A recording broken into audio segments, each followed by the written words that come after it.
Welcome back to Go Okanagan. Joining me now is the manager here at the Kelowna SPCA, Suzanne Pugh. Suzanne, I've always been kind of curious as to what you think would happen if places like this didn't exist in communities. There would be no place for the animals to go. I mean, essentially we are a voice for the animals. They are members of the community and they deserve that respect and they deserve the voice.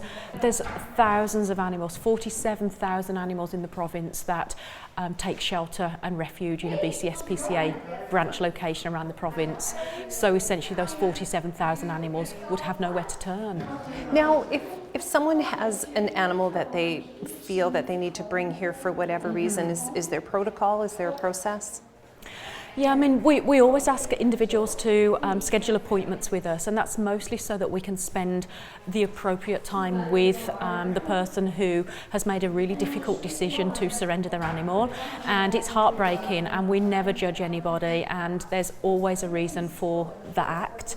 So we want to spend as much time as possible to get to know the individual, the reason for the surrender, and all of the nuances about the animal, so that when we go to provide the care for the animal and it's in shelter, we can try to mock as best a home environment as we can, its likes, its dislikes, and prepare it for its new life and try to find the right match for it eventually. So there's definitely a process to go through that will enable us to make a perfect match for the animal in the future. Now, what about the process to adopt if someone wants to do that? I imagine as difficult of a choice as it to make to surrender.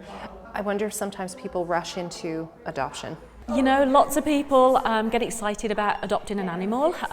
We like to think, you know, it's a lifetime commitment, it's a huge responsibility.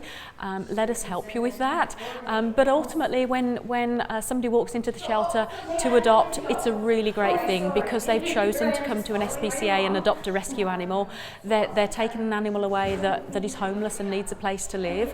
The animal is spayed, it's neutered, it's microchipped, it's vaccinated. So it's a really great thing that somebody chooses to come to the SPCA, and then we'll work with the individual and help them make the right choice for their lifestyle. And quite often when you walk into a shelter with one idea, often you leave the shelter with a totally different animal, and usually the animal finds you.